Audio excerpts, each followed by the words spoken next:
91 तक हम लोग गाड़ियों में उनसे आगे थे। हाँ थे ना।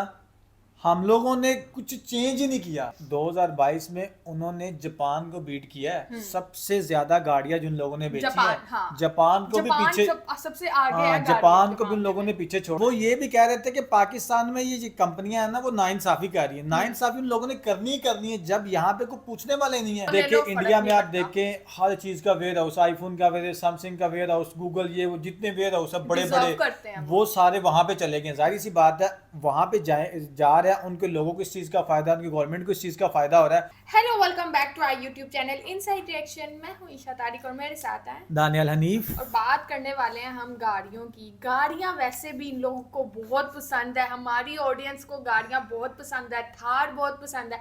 और फिर इवन तो आके डीएम कर रहे होते हैं मेरे पास ये वाली गाड़ी है, मेरे पास ये वाली गाड़ी है। ओके भाई, हमें पता है। और ना मतलब इंडिया में अगर गाड़ियों की बात करें ना तो यार मैं भी फैन हो गाड़ियां ये है कि इंडिया में गाड़ियां सस्ती बहुत है। यहाँ पे तो बाइक लेना मुश्किल हो गया है, तो गाड़ी बंदा सोच नहीं सकता। अगर सोचे भी तो बंदा सोचता है कि यार 15-20 सालों बाद कोई गाड़ी वाला सिर्फ बन सकता है। मतलब सस्ती बहुत है और लग्जरी है इतनी। मतलब लास्ट टाइम मैंने और जवेरिया ने एक वीडियो देखी थी और हम सच में हैरान हो गए थे कि भाई गाड़ी में पीछे भी एसी आ गया, यहाँ पर ऐसा नहीं है। उस पे बड़े कमेंट आए थे हम लोग, इतना मजाक उड़ा रहे थे। इन्होंने गाड़ी में पीछे एसी पहली बार देखा, हमने लिटरली पहली बार। जाहिर सी बात है, एक चीज अब देखी नहीं तो उस पे यही कहना कि यार पीछे भी एसी होता है। एग्जैक्टली। तो उन्होंने कहा कि यार ये तो बिल्कुल, उन्होंने कहा ये तो बहुत ही गरीब है भाई, ये तो बहुत ही गरीब है। हमें बहुत ही मतलब बातें सुनने को मिली, लेकिन वो वाकई सच था, इसलिए हम शॉक थे। आज हमारे पास वीडियोस हैं। आज सारा दूध का दूध पानी का पानी होने वाला है कि पाकिस्तान में गाड़ियां कैसी हैं और इंडिया में गाड़ियां कैसी हैं। लाइक वर्सेस वाला काम है, लाइक प्राइसेस। अब मुझे ये नहीं अंदाजा कि इन्होंने किस लिहाज से उनको कंपेयर किया हुआ है। तो वीडियो देखेंगे तो पता चलेगा। एग्जैक्टली, प्राइसेस के लिहाज से उनकी मतलब वो कितनी लग्जरी हैं। और सेकंड हैंड जो गाड़ियाँ होती है ना उनकी भी कंपैरिजन होता है। तो अब मुझे ये नहीं पता न्यू वाली का है या ओल्ड वाली का है। तो वीडियो को स्टार्ट करते हैं। वीडियो वैसे भी काफ़ी डिटेलिंग है तो काफ़ी कुछ हमें वीडियो में से ही मिल जाएगा बात करने के लिए। तो वीडियो को शुरू करते हैं। दोस्तों, Toyota Prado, Toyota price, Toyota Corolla cross and Toyota rush, ये ऐसी गाड़ियां हैं जो हमें पाकिस्तान की मार्केट में देखने के लिए मिलती हैं टोयोटा की तरफ से, बट आज तक इंडिया में लॉन्च नहीं किए कभी भी टोयोटा ने। और अगर वहीं पर मैं होंडा की बात करूं तो वैसा ही सीन हमें देखने के लिए मिलता है। होंडा की तरफ से HRV एंड नए वाली अकॉर्ड या फिर कहे तो नए वाली होंडा सिविक, ये पाकिस्तान की मार्केट में अवेलेबल है बट इंडिया की मार्केट में अभी तक भी नहीं आई है। और इसके साथ ही साथ में दोस्तों बहुत सारी ऐसी भी गाड़ियां हैं सेम मैन्युफैक्चरर की तरफ से जो कि इंडिया में अवेलेबल है बट पाकिस्तान में अवेलेबल नहीं है। जैसे कि अगर मैं एग्जांपल दूं तो टोयोटा की तरफ से आने वाली Innova and Innova high cross India में अवेलेबल है एंड बहुत ज्यादा टॉप सेलिंग है बट पाकिस्तान में अवेलेबल नहीं है। वहीं पर होंडा की तरफ से आने वाली एलिवेट इंडिया में अवेलेबल है बट पाकिस्तान में अवेलेबल नहीं है। और मैं अगर बात करूँ तो सुजुकी की ऑल्टो, जो कि इंडिया में कुछ ऐसी दिखाई देती है, इसकी शक्ल पाकिस्तान में जाते ही कुछ ऐसी हो जाती है। ये भी डिफरेंट है। अब इसके साथ ही साथ में दोस्तों माइंड में काफी सारे क्वेश्चन आते हैं कि जब दोनों नेबर कंट्रीज है तो उनमें इतनी डिफरेंट गाड़ी अवेलेबल क्यों है मैन्युफैक्चरर की तरफ से। और आपको ये भी बहुत ज्यादा देखने के लिए मिला होगा इंटरनेट के ऊपर कि पाकिस्तान में गाड़ियां बहुत ज्यादा महंगी है नेबर कंट्रीज के कंपैरिजन में, मेनली मैं कहूँ तो इंडिया के कंपैरिजन में। और दोस्तों ऐसा गाड़ियों का महंगे होने के पीछे मेजर लिंक्स निकल करके आते हैं टैक्सेस के ऊपर। बट सिर्फ टैक्सेस ही नहीं है जो गाड़ियों को महंगा कर रहे हैं पाकिस्तान के अंदर, उसके अलावा भी बहुत सारी चीजें हैं। और दोस्तों ये वो सब चीजें हैं जिसके ऊपर इंडिया ने बहुत जल्दी ही कमान पकड़ ली थी एंड उन सभी चीजों को उखाड़ करके बाहर फेंक दिया था, जिसकी वजह से आज वर्ल्ड की 3rd लार्जेस्ट ऑटोमोबाइल मार्केट है इंडिया। एंड इंडिया के पास में 2 वर्ल्ड क्लास ब्रांड्स है जो कि बहुत अच्छी गाड़ियां बनाती है। एक है महिंद्रा एंड महिंद्रा एंड दूसरी है टाटा मोटर्स। और इन दोनों ब्रांड्स में एक सिमिलरिटी है दोस्तों, ये दोनों ही ब्रांड्स पाकिस्तान में अपनी एक भी गाड़ी सेल नहीं करती है। अब दोस्तों वैसे तो पाकिस्तान की ऑटोमोबाइल हिस्ट्री स्टार्ट हो गई थी 1953 में, जहां पर बनाया गया था पाकिस्तान का पहला scooter at National Motors plant Karachi में। एंड फिर उसके बाद में हमें Ford trucks and Ali automobiles की तरफ से गाड़ी देखने के लिए मिली, फोर्ड एंजिलिया एंड फोर्ड के काफी सारे पिकअप ट्रक्स। फिर इसके बाद में आने वाले काफी सालों तक हमें ऐसी ही पार्टनरशिप देखने के लिए मिली पाकिस्तान की local manufacturers and foreign brands के साथ में अंटिल 1970, जब होता है पाकिस्तान में नेशनलाइजेशन बहुत सारी कंपनीज का। एंड इसके बाद में 1972 में फॉर्मेशन होती है पैको की, मतलब कि पाकिस्तान ऑटोमोबाइल कॉर्पोरेशन, जिसका एक मेजर हिस्सा थी पाक सुजुकी मोटर्स प्राइवेट लिमिटेड। अब दोस्तों वैसे तो फॉरेन कंपनीज के किसी भी कंट्री में आने से उस कंट्री की ग्रोथ वहां पर बढ़ती है एंड इनोवेशंस होते हैं, बट ये वो टाइम था पाकिस्तान के लिए जहां पर उनकी ऑटोमोबाइल इंडस्ट्री की ग्रोथ एकदम स्टक रहने वाली थी। क्योंकि इससे पहले जो भी छोटी कंपनीज थी पाकिस्तान की जो कि गाड़ियों का असेंबल करती थी दूसरी कंपनी के साथ में पार्टनर करके उन सभी कंपनीज ने सुजुकी के लिए गाड़ियों को असेंबल करना स्टार्ट कर दिया था। मतलब कि एक ही फॉरेन कंपनी के पास में सभी कंपनीज के असेंबलिंग प्लांट्स का टेक ओवर कंट्रोल आ चुका था। और दोस्तों इसका रिजल्ट हमें देखने के लिए मिलता है साल 1991 में, जब पाक सुजुकी अपनी ओनरशिप को बढ़ा देती है 40% तक। तो दोस्तों बात यहाँ पर हुई है साल 1991 की। तो साल 1991 इंडिया के लिए भी काफी इंपॉर्टेंट ईयर है, क्योंकि इसी टाइम पर इंडिया में गवर्नमेंट ने डोर्स ओपन किए थे फॉरेन्स के लिए इन्वेस्टमेंट करने के लिए इंडिया में। एंड उसके बाद ही हमें काफी सारी चीजें इंप्रूव होती हुई दिखी थी इंडिया की ऑटोमोबाइल सेक्टर में। एंड उन इनिशियल स्टेज पर only Suzuki, Toyota and Hyundai को ही अलाउ किया गया था इंडिया में इन्वेस्टमेंट करने के लिए। और इसके साथ ही साथ में दोस्तों कुछ ऐसी पॉलिसीज को फॉर्म किया गया था जिसकी वजह से ब्रांड्स अपनी कार्स को एज अ इम्पोर्ट रूट नहीं बेच सकती थी इंडिया में, क्योंकि वो बहुत ज्यादा महंगी चली जाती। इस वजह से उनको एक लोकल असेंबली प्लांट खोलना पड़ा एंड इंडिया में गाड़ियों को बना करके बेचना पड़ा। एंड अगर वही हम इसको कंपेयर करें पाकिस्तान से, तो वहां पर एक असेंबली रूट को अपनाया गया था लोकल मैन्युफैक्चरर्स को पकड़ करके, जिससे कि ज्यादा प्रॉफिट मार्जिन वहां पर कंपनी का बन सके, जो कि बाद में जाकर के एक बहुत बड़ा फेलियर साबित हुआ कंट्री के लिए। बट वहीं पर जो फॉरेन कंपनीज थी उनके लिए एक मनी मेकिंग मशीन बन चुकी थी। एंड आज के टाइम पर भी दोस्तों हमें वही सेम रूट फॉलो होता हुआ दिखाई देता है पाकिस्तान के अंदर। और दोस्तों सिर्फ सुजुकी ही नहीं, उसके बाद में टोयोटा एंड फिर उसके बाद में होंडा ने भी सेम रूट अपना करके पाकिस्तान में गाड़ियों को बेचना शुरू किया। एंड आज के टाइम पर वो बहुत मोटा पैसा कमा रहे हैं पाकिस्तान में। दोस्तों अभी रिसेंट कुछ महीनों पहले अगर आपने सुना हो तो पाकिस्तान की ऑटोमोबाइल की सेल इतनी ज्यादा डाउन हो चुकी थी कि पर मंथ उनकी 5000 गाड़ियां भी नहीं बिक रही थी। ऐसा होने के पीछे दोस्तों रीजन एक तो बहुत ही कॉमन है कि पाकिस्तान की इकोनॉमी क्रैश हो चुकी थी, लोगों के पास में पैसा नहीं था गाड़ियां खरीदने के लिए। बट अगर हम ये देखते हैं कि जिसके पास पैसा है अगर वो गाड़ी लेने के लिए जाएगा तो वहां पर भी गाड़ियां काफी ज्यादा महंगी मिलती है इंडिया के कंपैरिजन में। एंड उसके पीछे के जो रीजंस है वो काफी ज्यादा शॉकिंग है। तो दोस्तों एक गाड़ी को बनाने के लिए सबसे पहले रिक्वायरमेंट होती है स्टील की। एंड जो पाकिस्तान की जो स्टील की प्लांट्स है वहां पर जो स्टील बनता है वो ग्लोबल स्टैंडर्ड को मीट नहीं करता है, जिसकी वजह से उसको गाड़ियों में यूज नहीं किया जा सकता। तो वहां पर स्टील को भी इंपोर्ट किया जाता है गाड़ी को बनाने के लिए। और वहीं पर अगर हम बात करें कि पाकिस्तान में जो गाड़ियां असेंबल होती है उसमें से 60% पार्ट को बाहर से इंपोर्ट किया जाता है, जिसके ऊपर लगता है टैक्स। और ये वो टैक्स है दोस्तों जो कि गाड़ी के बनने से पहले उसके पार्ट्स के ऊपर लग रहा है। जब गाड़ी बन जाएगी तो उसके बाद उसके ऊपर 4 से 5 टैक्स पाकिस्तान में और भी लगते हैं। एंड उसके बाद में कंपनी अपना मार्जिन पॉइंट भी लेके चलती है। एंड इसकी वजह से वो कार के प्राइस को इतना ज़्यादा हाई सेट करती है। अगर हम उसको कंपेयर करते हैं इंडिया से, जो गाड़ी इंडिया में 4 से 4.5 लाख रुपए कॉस्ट करती है, वही गाड़ी का प्राइस पाकिस्तान करेंसी में हो जाता है 25 लाख रुपए के आसपास। लेकिन अभी रिसेंटली ही कुछ पॉलिसीज में रिफॉर्म्स देखने के लिए मिला है हमें पाकिस्तान गवर्नमेंट की तरफ से, जो कि आगे जाकर के चेंजेस ला सकता है ऑटोमोबाइल सेक्टर में पाकिस्तान के। लेकिन वहीं पर ये क्वेश्चन का आंसर जानना भी दोस्तों बहुत इंपॉर्टेंट हो जाता है कि टोयोटा प्राडो जैसी गाड़ियां जो कि पाकिस्तान में अवेलेबल है पर वो इंडिया में आज के टाइम पर क्यों अवेलेबल नहीं है। तो इसका दोस्तों मैं आपको सीधा वन लाइन जवाब देता हूँ, वो है टैक्सेस। पाकिस्तान में आपको जहाँ पर 50% देखने के लिए मिलता है इंपोर्ट टैक्स, वहीं पर इंडिया में 125% टैक्स देखने के लिए मिलता है। हालांकि उसके बाद में भी काफी सारे टैक्सेस है पाकिस्तान में, जैसे कि additional tax, sales tax, but उसके बावजूद भी वो इंडिया के कंपैरिजन में काफी ज्यादा नीचे स्टैंड करते हैं। तो चलिए दोस्तों अब एक बार कंपेयर कर लेते हैं हम 3 सेगमेंट्स को, entry level segment, mid level segment and high level segments की गाड़ियों को, इंडिया एंड पाकिस्तान की। लेकिन उससे पहले दोस्तों अगर आपको ये वीडियो यहाँ तक अच्छी लगी है तो ARD व्हील्स को सब्सक्राइब करना ना भूलें, क्योंकि ऐसा इंटरेस्टिंग कंटेंट आप मिस नहीं करना चाहेंगे बिल्कुल भी। तो चलिए आगे बढ़ते हैं दोस्तों। मैं यहाँ पर अगर बात करूँ एंट्री लेवल गाड़ियों की तो वो हमें दोनों ही कंट्रीज में देखने के लिए मिलती है, सुजुकी की तरफ से अल्टो। लेकिन यहाँ पर सिर्फ गाड़ी का नाम ही सेम है, उसके अलावा कुछ भी सेम नहीं है दोस्तों। जैसे कि जो हमें पाकिस्तान में देखने के लिए मिलती है वो अल्टो है एक 658 सीसी की अल्टो। वहीं पर जो इंडिया में हमें देखने के लिए मिलती थी छोटे वाला वर्जन में वो थी एक 798 सीसी की मारुति सुजुकी अल्टो। तो अब क्योंकि जो पाकिस्तान में अल्टो मिलती है दोस्तों उसका इंजन छोटा है तो वहां पर हमें पावर भी काफी ज्यादा कम देखने के लिए मिलती है। जो अल्टो पाकिस्तान में अवेलेबल दोस्तों उसमें हमें देखने के लिए मिलती है ओनली 39 bhp की पावर एंड 56 न्यूटन का टॉर्क। 39 bhp की पावर तो ऑलमोस्ट हमें KTM ड्यूक में देखने के लिए मिल जाती है दोस्तों। और यहाँ पर अगर मैं प्राइसिंग की बात करूँ तो पाकिस्तान में जो ऑल्टो का बेस वेरिएंट हमें देखने के लिए मिलता है वो कॉस्ट करता है 30.45 लाख पाकिस्तानी रुपीस। अगर मैं इसको कन्वर्ट करता हूँ after the exchange rate India में तो वो पड़ेगी ऑलमोस्ट 9.5 लाख की। मतलब कि जो ऑल्टो हमें इंडिया में ओनली 4 लाख रुपए के आसपास देखने के लिए मिलती थी एक टाइम पर, वो उसकी वैल्यू पाकिस्तान में है ऑलमोस्ट 10 लाख इंडियन रुपीस। और ये वो सेम वर्जन नहीं है दोस्तों 800 सीसी वाला, ये सिर्फ 658 सीसी की अल्टो है। अब इससे आप समझ सकते हैं दोस्तों कि वहां पर सुजुकी ब्रांड कितनी ज्यादा नाइंसाफी कर रही है पाकिस्तानी पब्लिक के साथ में। और इसी चीज का एक बेटर एग्जांपल दोस्तों मैं आपको देता हूँ एक मिड सेगमेंट की कार को कंपेयर करके, जो कि है होंडा सिटी। अब ये जो होंडा सिटी जो आप देख रहे हो दोस्तों ये इस टाइम पर अवेलेबल है पाकिस्तान में सेल पर।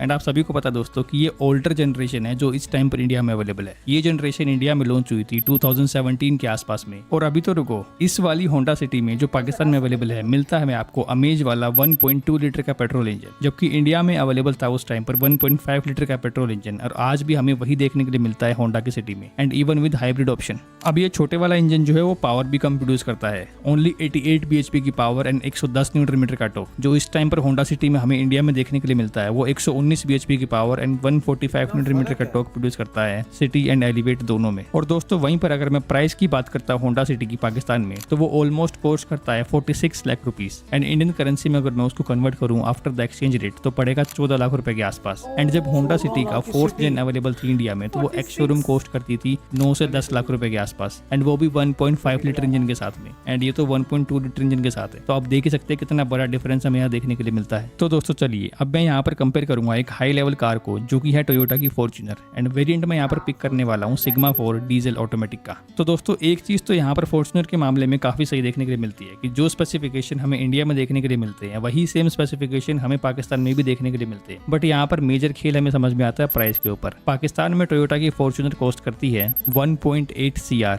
यस, आपने सही सुना, 1.8 CR, जो कि इंडियन करेंसी में बैठता है ऑलमोस्ट 52-53 लाख रुपीज। और अगर उसी मॉडल को मैं इंडिया में देखता हूँ तो वो हमें कॉस्ट करती है ऑलमोस्ट 42 लाख रुपीज के आसपास। एंड यहाँ पर हमें एक बहुत बड़ा 10 से 12 लाख रुपए का डिफरेंस देखने के लिए मिलता है on the ex showroom price. तो दोस्तों अब शायद आपको समझ में आ गया होगा कि पाकिस्तान में गाड़ियां इतनी ज्यादा महंगी क्यों है इंडिया के कंपैरिजन में, क्योंकि वहाँ पर कोई भी लोकल मैन्युफैक्चरर नहीं है उनके पास में। फॉरेन कंपनीज वहाँ पर गाड़ियों को असेंबल कर रही हैं या बोले तो इंपोर्ट करके बेच रही हैं सारे के सारे पार्ट्स को, तो जिसकी वजह से वहाँ पर गाड़ियां काफी ज्यादा महंगी है। वहीं पर इंडिया के पास में लोकल मैन्युफैक्चरिंग प्लांट्स भी सभी कंपनीज के, and Tata, Mahindra and force motor जैसी कंपनीज भी है इंडिया की। तो आई होप कि आपको वीडियो अच्छी लगी होगी। वीडियो को लाइक करना, चैनल को सब्सक्राइब करना, अपने दोस्तों को शेयर करना वीडियो को। मैं आपको मिलता हूँ ऐसी एक अगली वीडियो में, तब तक के लिए take care and goodbye. My God, इतना ह्यूज डिफरेंस आता है ना यार। मतलब पहले मैं देखती होती थी सिर्फ Indian cars, mostly Indian cars, तो मुझे इतना वो नहीं होता था, दुख नहीं होता था दिल से। लेकिन आज जब कंपैरिजन हुआ ना, लाइक ब्रो,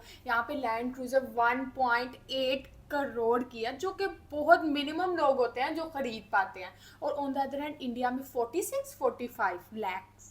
और अगर अभी तो हम ये न्यू देख रहे थे ना, अगर हम आते हैं सेकंड हैंड की तरफ तो बहुत से इंडिया के शोरूम है जितनी लग्जरी गाड़ियां होती हैं और वो इतनी कम प्राइस पे दे रहे होते हैं। मैं पता क्या सोच रहा हूँ, ये सारी वीडियो देखने के बाद हम लोग ना जट हैं, तो हमारे जो बड़े हैं ना, दादा परदादा, वो इंडिया से आए थे। अच्छा, वो क्यों आए? जब पार्टीशन हुई है तो मैं ये सोच रहा हूँ कि क्यों आए हैं भाई क्यों आए? कहीं रह जाना सी, जैसे पंजाबी, वो भी पंजाबी, कम से कम गाड़ियां तो देख लेते, अच्छी गाड़ियों में बैठ तो जाते। पाकिस्तान में मुझे समझ नहीं आ रही कि मैं पाकिस्तानी को कहूँ क्या। अब देखिए एक गाड़ी यहाँ पे 1 करोड़ 8 लाख की, और वहाँ पे वही जो गाड़ी है वो आपको 50-60 लाख में मिल जाएगी। Exactly. तो इतना ज़्यादा फ़र्क है, इतना ज़्यादा फ़र्क है। और दूसरी चीज़ ये देखें, अगर वो मिल रही है जो 50 लाख वाली, उसकी इंजन की पावर वो 1 करोड़ वाली से ज्यादा है, वो भी ज्यादा है। एग्जैक्टली, वो जो दिखा रहे थे आल्टो, मतलब वो वो दिखा रहे थे हाँ। आल्टो यहाँ पे अगर 10 की है ना, तो on the other hand India में वो 4 लाख की, हाँ 4 लाख 4 की लाख में आपको मिल जाएगी। और उसकी पावर उसका देखें, इंजन, उसका पेट्रोल वाला वो पंप, वो उससे ज्यादा है, उसकी पावर ज्यादा है। और पाकिस्तान वाली और वो जो गाड़ी है हाँ, उसकी इंजन की पावर कम और वो ये भी कह रहे थे कि पाकिस्तान में ये जो कंपनियां हैं ना, वो नाइंसाफी कर रही है। नाइंसाफी उन लोगों ने करनी ही करनी है जब यहाँ पे कोई पूछने वाले नहीं है कि भाई आप हमारे मुल्क में आके इतना बड़ा बिजनेस कर रहे हैं, तो आप जो कीमत ले रहे हैं लोगों से, हाँ लोगों से जो कीमत ले रहे हैं उस पर वो चीज़ क्यों नहीं दे रहे। हाँ, क्योंकि यहाँ के जो हुक्मरान है, जाहिर सी बात, उन्होंने टैक्सेस की बात की, यहाँ के जो हुक्मरान है, यहाँ पे जो हुकूमत करते आ रहे हैं पिछले 70-80 सालों से, उनको किसी चीज़ से कोई फर्क नहीं पड़ता। आपने यहाँ पे ये भी पॉइंट है कि दूसरी चीज़, एक मिनट, दूसरी चीज़ आप देखें 91 तक हम लोग गाड़ियों में उनसे आगे थे, हाँ थे ना। हम लोगों ने कुछ चेंज ही नहीं किया, हम लोग वही पुराने वर्जन पे चलते यार। उन्होंने 91 पे बैठ के सोचा कि यार क्या करें कि हम लोग इसमें कुछ नया करें। उन्होंने टाटा, महिंद्रा, मतलब उन्होंने क्या किया, उन्होंने अपने मुल्क में, अपने कंट्री में गाड़ियां बनानी शुरू कर दी। हम अभी तक क्या करते हैं, हम इंपोर्ट करते हैं, और इंपोर्ट पे ऑब्वियसली टैक्स लगेंगे। और दानियल, एक ये भी बात है, जैसे आप कह रहे हैं कि गवर्नमेंट उनको पूछने वाली नहीं है, गवर्नमेंट उनको पूछती है, गवर्नमेंट खुद उनसे लेके खाती है और तो अवाम तक नहीं आने देती। बात तो फिर वही होगी गवर्नमेंट ना, उनके साथ मिली हुई वही ना, बात तो फिर वही होगी कि भाई 2 लाख की चीज है उसमें 50,000 हमारा, हाँ तो आप बाकी जो 1.5 लाख वो आप रखें, और वो चीज जो होती है वो 60-70 हज़ार की होती है। 50% गवर्नमेंट को दे दो, बिल्कुल ऐसी बाकी है, बिल्कुल आवाम ऐसी से है। तुम चाहे करोड़ों अब ले देखिए लो, फर्क इंडिया में नहीं आप पड़ता। देखें हर चीज का वेयर हाउस, आईफोन का वेयर, सैमसंग का वेयर हाउस, गूगल, ये वो जितने वेयर हाउस सब बड़े Deserve बड़े, करते हैं वो सारे वहां पे चले गए। जाहिर सी बात है, वहां पे जा रहे हैं, उनके लोगों को इस चीज का फायदा, उनकी गवर्नमेंट को इस चीज का फायदा हो रहा है। हमारे यहाँ देखे, यहाँ पे नेट नहीं हमारा चल रहा।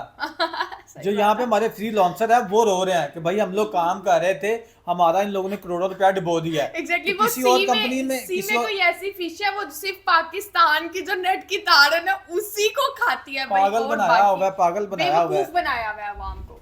जितने की वहां पे यहाँ पे बाइक आ रही है ना, उतने में उनकी गाड़ी आ रही हाँ, है। बाइक यहाँ पे आप ऐसे देखिए, ही जो है। हमारी एक होंडा कंपनी है, वो पिछले मैं देख रहा हूँ कुछ 10 सालों से ना, वो उसमें कोई चेंजिंग नहीं हो रही, वो कोई same- चेंज नहीं आ रहा। same वो पता है आ गया। कहता है 2022 में ये स्टिकर आ गया, 2023 में ये स्टिकर आ कलर गया, change वो हो लोग गया। पागल। मैं जब 2022 मॉडल रखा हुआ है तो मैं 2023 ले लिया, वो पागला तो स्टिकर खरीदा है और तो कुछ भी नहीं किया है। तो सही यही बात चीज है। गाड़ियों की बात, वो ऑल्टो की बात कर ले, उसमें इंजन की जो पावर है वो भी कम है, और जो कीमत देख ले वो ज्यादा है। जहाँ तक मुझे पता है, वो स्विक की बात कर रहे थे, होंडा स्विक हाँ, की बात Civic। कर रहे थे। वो जब मुझे पता है वो 34-35 लाख की, तो मुझे पता था। करते करते 3-4 सालों में देखे वो 1 करोड़ से ऊपर की 1 चली करोड़ गई। से ऊपर। और इंडिया में 1 करोड़ का गाड़ी आप लें तो आप भूल जाएंगे कि मैं बैठा कहाँ पे हुआ हूँ। इंडिया तो फिर में वही आपके बात है, हम पास- लोगों ने कहना कि पीछे एसी लगा हुआ है। Exactly. इंडिया में आपके पास 1 करोड़ हो तो आप पूरी लाइफ सेट कर सकते हो, गाड़ी ले सकते हो, घर ले सकते हो, और ये मतलब फुल अच्छा लाइफ स्टैंडर्ड आप लोग ले सकते हो इंडिया में। लेकिन यहाँ पे 1 करोड़ में सिर्फ एक छोटी गाड़ी ही आ बिल्कुल सकती ऐसी है। हो, बिल्कुल छोटी गाड़ी, और- उसमें इतनी बड़ी वो हाँ, है भी और नहीं। दानियल, मतलब आप कह रहे थे ना कि 1991 तक हम आगे थे, तो ऐसा है कि 1991 तक हम बाकी चीजों में भी काफी आगे थे। बिल्कुल ऐसी लेकिन है। इंडिया एक ऐसी कंट्री है, उन्होंने दिमाग के साथ खेला है, उन्होंने मतलब आहिस्ता आहिस्ता स्टेप चढ़े हैं।